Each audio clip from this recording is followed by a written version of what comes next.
1. Just for some context, I work at a bar as a doorman and bouncer part-time. The bar is within walking distance of my house, so I choose to do that instead of drive. This happened about 2 months ago. I was just finishing my shift at the bar, which means I'm usually wrapping up around 2 a.m. I had finished my nightly duties and headed out the door. To get to my house from the bar, you have to walk down a main road and then turn onto the neighborhood streets. I usually browse Reddit or play games on my phone while walking home to pass the time a little faster. As I am walking down the sidewalk, I see a car pull up to the intersection, coming out of the neighborhood. He only has a stop sign, and I wasn't anywhere close to the intersection, so he had plenty of time to make his right turn. Instead of turning, he put his car in reverse and backed up a little bit. I thought this was a bit strange, but figured that he was probably lost or on his phone. As I walked past his car, I looked in the windshield, and the dude was just creepily smiling and staring at me while smoking a cigarette. Okay, also really weird, but maybe the dude was just being friendly. I cross the crosswalk and the dude turns right and drives off into the distance. Back to browsing Reddit and tuning out everything else. I walk a couple of blocks and turn right down the road that I live on. As I am walking, I hear the noise of an engine coming up from behind me. I have a strange feeling in my gut, so I look up and turn my head to see that it is the same car from the intersection. At this point, all sorts of alarms are going off in my head, but I remain calm and continue to walk, giving this dude the benefit of the doubt. He makes a right at the next stop sign, and I keep walking straight towards my house. The dude goes a full lap around the block and comes up from behind me again. At this point, I am in full panic mode and I'm trying to think of the best thing that I could do. I don't want to go home and show him where I live, and I'm kind of trapped in between two streets. The guy slows down as he is passing me, and then speeds up and takes another right at the stop sign right in front of my house. I figure that he is going to make another lap around the block, and I spot this big white cargo van that is parked on the side of the street. I take off in a dead sprint as soon as he is no longer in sight, and I hug the side of the van that is away from the street. Instead of making a lap around the block, the guy does a U-turn on the street and makes a left back onto the street that I am on. I am still crouched behind the van, and I can see the guy's headlights coming down the street. He is going as slow as possible. And when he reaches the white van, he stops completely. I am breathing so heavy, and I feel like my heart is going to beat out of my chest. Nothing happens for what feels like an eternity. And then I hear the dude yell, "I know you're here somewhere." I still haven't moved an inch. He yells again, "Get the fuck out of wherever you are, or I will have to come find you." More time passes, and his car begins to creep forward. I slowly wrap around the back side of the van so that he can't see me. I go prone and lay on the ground, so I can see under the van and see where the guy is. He is stopped at the stop sign down the road and hasn't moved. As soon as I see him start to cross the intersection, I book it for my neighbor's house. As I'm running, I look behind me and can see that this dude has put his car in reverse and is driving quickly back towards me. I jump my neighbor's fence into his backyard, and then jump the fence into my backyard. I have a raised deck that wraps around the side of my house but is fenced in, and you can't see into the back of it. I army crawl up to the fence so I can peek through a hole and look out onto the street. The dude passes my house once, does a U-turn and passes it again. At this point I have called the police and I'm on the phone with the dispatcher who is having police come to my location. As I am on the phone with the dispatcher, this guy passes my house a total of 4 more times and then is gone. The police patrol the area around my neighborhood and surrounding areas. I have a police scanner on my phone, because I like to listen to the activity in my area from time to time. They finally stopped the guy a few blocks from my house. He had expired registration, no license, and when they finally got his ID, found out he had multiple warrants out for his arrest. So guy in the red Chevy Aveo. Let's never meet again. 2. At the time, I was about 16 years old. I'm a female nerd. I used to go to a comic book store in my town to play Magic the Gathering. whether it be Friday night magic or a random day of the week. A few friends and I were talking online and agreed to meet at the comic book store. My sister and her boyfriend at the time decided to meet at the comic book store, and so she walked me to the store around 4 p.m. and told me she would return when it closed at 6:30 p.m. I sit down and wait for my friends. They meet up with me but are only able to stay until 5:30 p.m. So we sat and played Magic for the time they were there. While we played in the corner, there was a group playing Pathfinder. My friends left, and I decided to just wait until my sister could come and get me. At the time, I didn't have a phone and wouldn't have one until later that year. As I sat alone, one of the guys playing Pathfinder calls me over. "You look so lonely over there. Come and sit with us, we won't bite." John calls over to me. I hate confrontation and would hate to seem rude at the time, so I joined them. I sit far enough to feel comfortable, but John scoots a little closer to me. He starts talking, and for the most part I'm just drowning him out.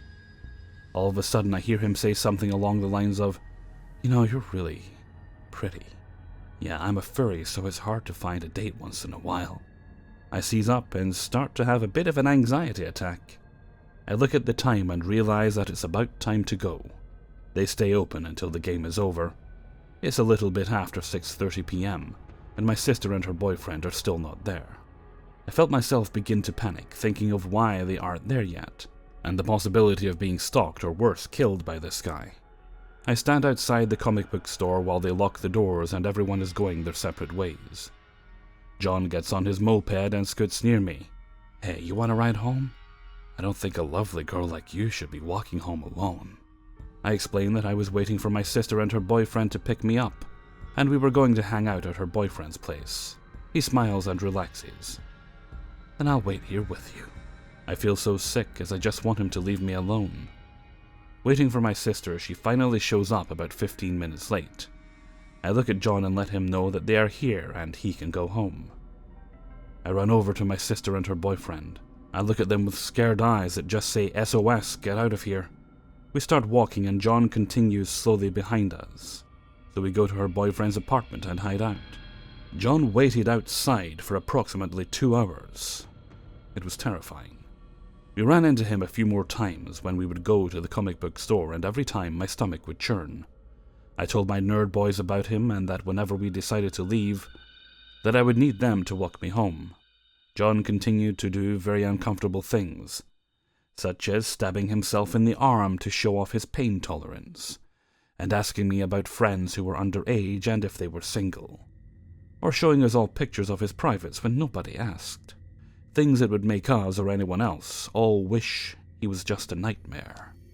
He continued to try and follow me home, but every time we would walk somewhere safe until he would leave, so he would never find out where we lived. We found out a month or so after these events that he moved into the same apartment building that my sister's boyfriend at the time lived in. Every time they would run into him, he would say something threatening along the lines of, "Be a shame if someone were to get hurt, or worse." Even after my sister and him broke up, he continued to threaten them until he moved out. I had moved away after graduation and had moved back home about 2 years ago. All this time hoping that I would never run into him again. I was working at a convenience store about half a year ago, working the graveyard shift, just finishing it up. We had a rush of people and there he was, John, even more uncomfortable than before, feeling like I was going to throw up or sob. I ran into the back and waited until he left. I apologized to my co-worker and told him about John. To John, let's not meet again, ever. 3. So my partner and I just moved to a desert community in the American Southwest. I've always wanted to live down here, and so far I absolutely love it. I love the quiet, living on the outskirts of town with the desert to the horizon in my backyard. How friendly people are, the stars at night, the wildlife, the space. I'm not bothered by the occasional snake or scorpion or coyote in my backyard. But recently I've been getting the feeling that there have been other creatures in my yard as well, even if I'm not imagining it. I don't know if it's worth doing something about or what I can do. I'll explain. My partner got a lucrative job from a hospital here, where he covers the night shift for his specialty at most of the local hospitals in 3 states. Small hospitals in remote areas often offer nice incentives to bring people in from large cities. And since we were looking to move here anyway, we decided to take the position for a couple of years and see if we could find a job in my field here in the meantime. At the moment I'm working remotely, and I stay on the night shift to be able to see my fiancé more. We get up 2 to 3 p.m. and he goes to work, early enough for me to run around and do any shopping or chores in the afternoon. And he gets back from work 5 a.m. and we head to bed around 7 a.m.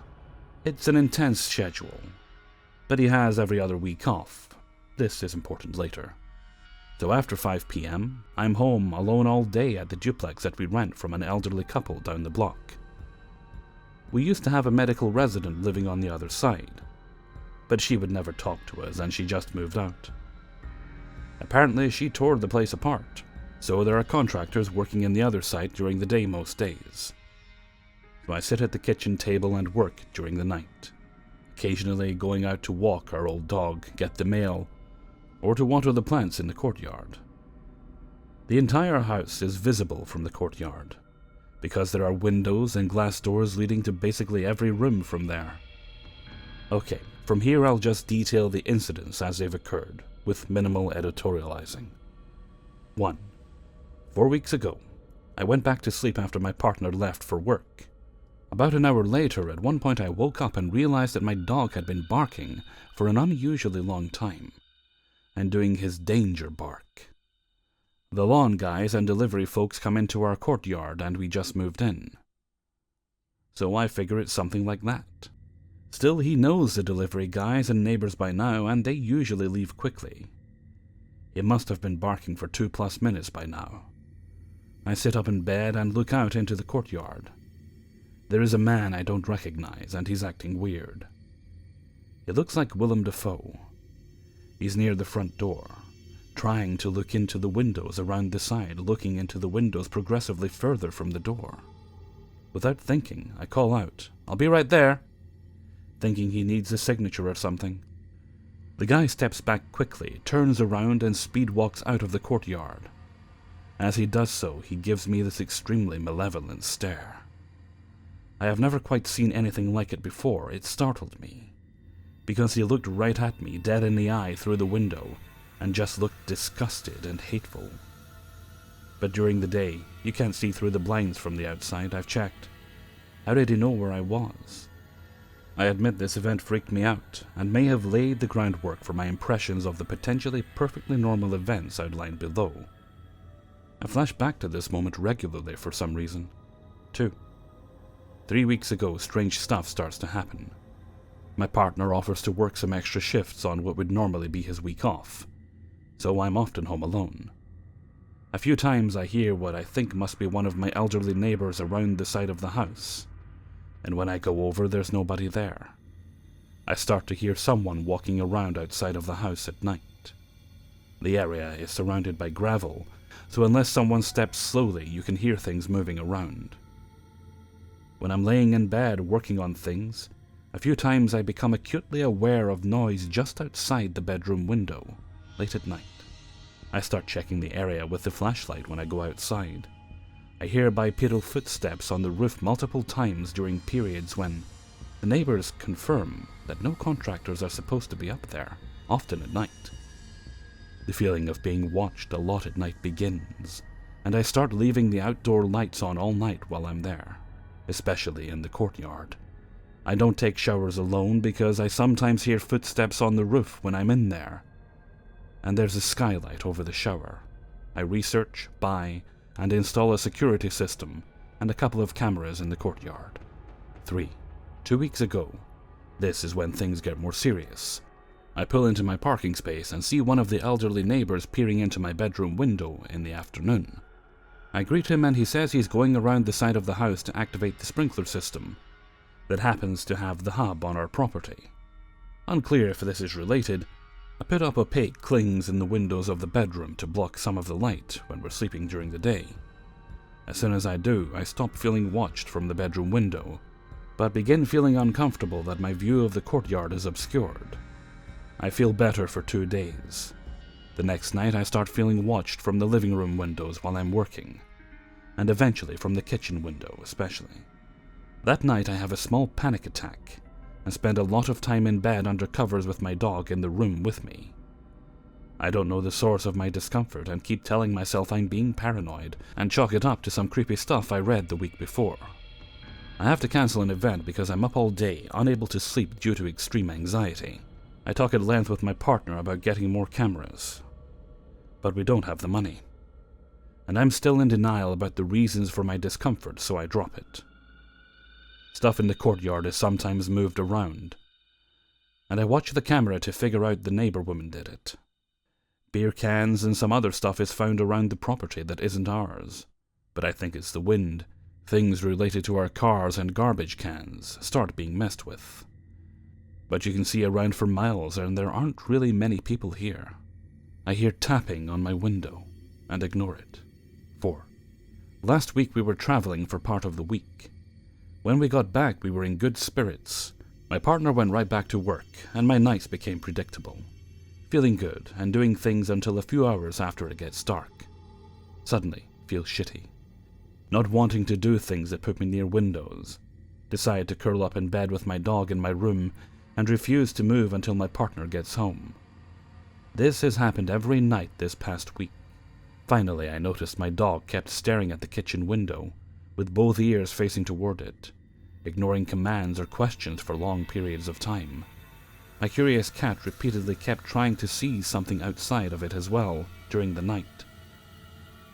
This finally jogged me back to reality, and I realized that I feel this oppressive sensation of being watched every night, starting around 10 p.m. and continuing until dawn.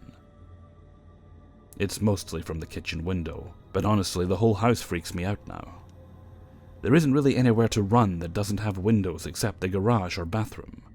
I take my phone and a knife with me everywhere I go. I constantly check the courtyard because every room has a door leading to it. Tonight I took my dog out and heard someone walking towards us from the side of the house. I called out and shone the flashlight over there, but it stopped and I saw nothing. Normally I would have gone to investigate, but I had the strongest feeling that I shouldn't. Same thing happened later in the evening. When I took the dog out yesterday around midnight, someone was coming across the field I take him to with a flashlight. And when they got near me, they shut the flashlight off and I didn't see them after that. And they didn't respond to my calling out. I feel like I'm in a slow-motion horror movie. But during the day and the partner's weeks off, everything is usually fine. So I don't know what to think. I can't tell whether any of this is real or not. I don't have any close friends here. I'm planning to buy a camera and motion lights from the back when I have money next week, and I know this sounds crazy. I don't know if that's a good idea. I think whoever it is, once I've seen them, they're going to escalate. I don't know why I think that. My partner wants me to get my concealed carry and another younger dog. This isn't known to be an unsafe area at all, but the properties are spaced pretty well. Please give me your honest advice about this, and thank you for your time. Additional notes: I'm a mid-30s female who is not easily spooked. I've worked in law enforcement and SAR, and I feel confident in my ability to defend myself. The landlady was very insistent that we not change the locks. She said that a cleaning person who stole some of their things had a key to the lower one, so not to use that one and just use the deadbolt, for which supposedly only she and I have keys. Update, since people have been asking. The only other thing that happened last night after I wrote this post was that I was sitting in my normal spot, and then heard a cough around 2 a.m. and I got chills. Then I was like, why am I so freaked out? And then about 4 seconds later I remembered that there was no one in the other unit, and I was supposed to be alone. It sounded like it came from the kitchen window. It sounded like an old man cough, if that's a thing. So fuck that noise. I have purchased a bunch of equipment, but I didn't make it back in time before sundown to put it all up. So I'm hoping this is my last night without outdoor cameras. A few minor things happened today. First, this woman drove by the house and slowed down and took photos twice. She took photos of me in the yard and everything. I assume it's because they're listing the other unit. My mail wasn't here today, even though I got a USPS informed delivery thing. It was just flyers, so maybe a mistake. And it'll be there tomorrow. But it's usually there the same day. Also, when I was coming back, just after dusk, I heard something digging in the plants behind my courtyard wall. Big, maybe a person or a dog. I called out and nothing replied again. I've spoken to the police, and I'm going to send them some more information tonight. Thank you all for your tips and thoughtful advice. I feel so grateful, and so much less alone in all of this. Hey everybody, Hellfreezer here, and thank you very much for listening to 3 True Scary Stories, episode 307. And thank you very much to everybody who allowed me to use their stories in this video. Well, I don't know how things are for you guys, but it's so warm where I am right now at night that I've had to upgrade to 2 fans so I can sleep. I usually have one at the end of the bed, and for the most part that was fine, but I remembered, oh hang on, I didn't throw the old fan out when I got the, well, it's not really new, I've had it a couple of years, but I didn't throw the previous fan out because it was still working. I just wanted something a bit better, so I put the old one in the spare room, so that's still in there. So I've got them both plugged in right now. One's getting me at the end, the other one's from this side, and that seems to keep me cool enough to actually get to sleep. Otherwise, it would be quite uncomfortable. But that being said, I'm sure some people have it hotter. It's just, you know, we're not used to that weather. Okay, that's enough grumbling about the weather, and I'm going to head off for now. So until next time, thank you very much for listening, and take very good care of yourselves.